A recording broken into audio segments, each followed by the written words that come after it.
I think there are a couple key points here, and it's interesting that the U.S. Energy Secretary thinks that getting rid of all Iranian barrels from the market is something that the market could tolerate. I think he's probably right, but it's not going to be quite as easy as he thinks. There's definitely spare capacity on available that could definitely make up for Iranian barrels if they choose to really squeeze on the sanctions. But I think you will find that China will get very, very upset by this because they really like their discounted Iranian oil.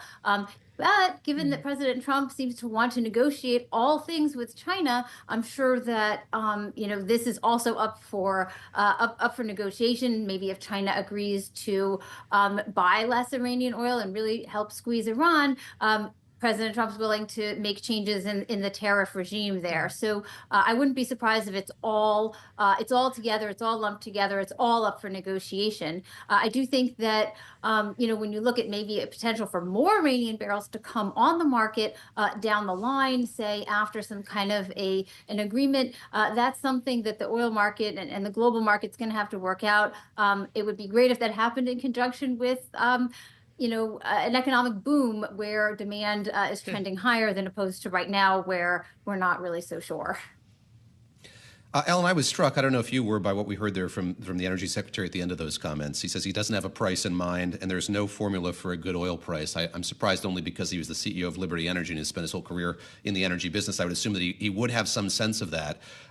What do you make of that? As you look at WTI here at $61.44 a barrel and we see these prices drifting lower over the course of the week, this is bound or likely to pose some problems for producers here in this country. How do you identify a good price here for oil in this environment?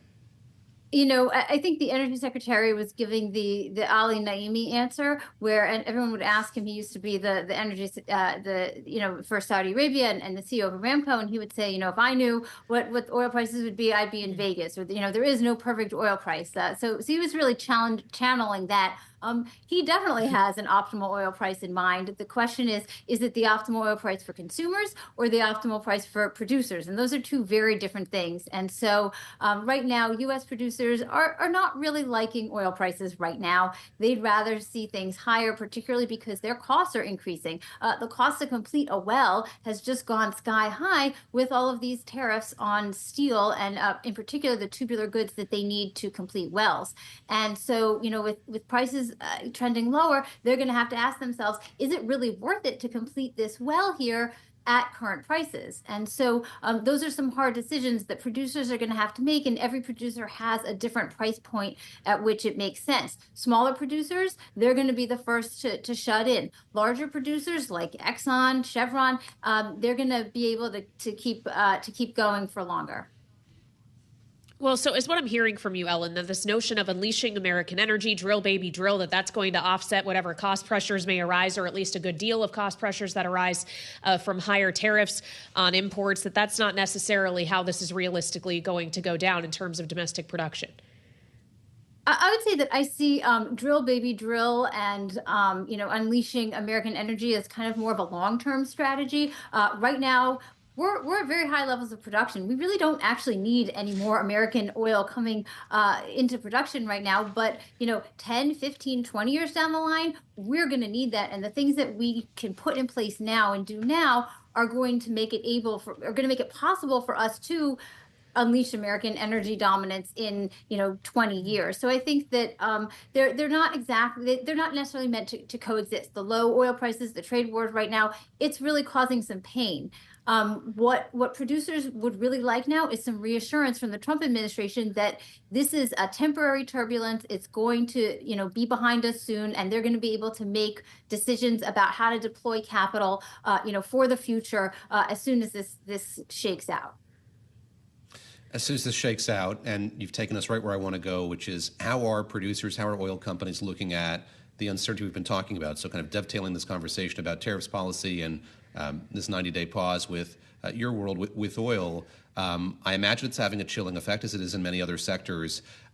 What is the oil industry waiting for? What would amount to the kind of certainty they need here to proceed with capital expenditure in the way that they were before? That is a really good question. And I think what they need is some kind of roadmap for what the Trump administration is planning for the next 4 years when it comes to energy policy. What are the regulatory changes going to look like? What's the regulatory regime going to be? All we know is that some of the regulations from the Biden administration have been done away with, but we don't know what's coming in their place. They don't know, and they would like to know. And so the best thing that the Trump administration could do for the energy industry right now is to give them a roadmap.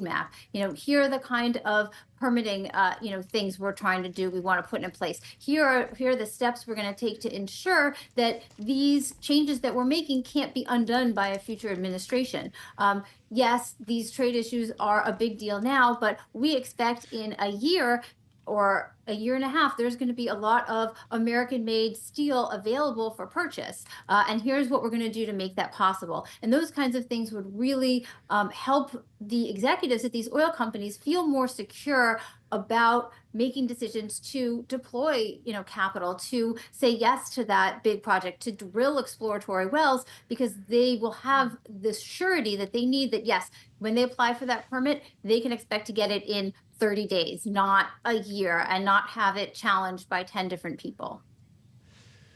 Ellen, I'd like to ask you about something else that the president has floated and we haven't heard as much about, at least within the last week or so, which is this notion of using secondary tariffs, which isn't something that has previously existed in geoeconomics, on countries that buy oil and energy from Venezuela or Russia. He has threatened to do this depending on whether or not he extracts the behavioral changes he would like to see from Venezuela when it comes to cooperation with migrant issues that he thinks they are not currently cooperating with the administration on, in Russia when it comes to ongoing conversations around ending the war in Ukraine. Is that threat real to you? What would secondary tariffs on that crude actually mean for the global market?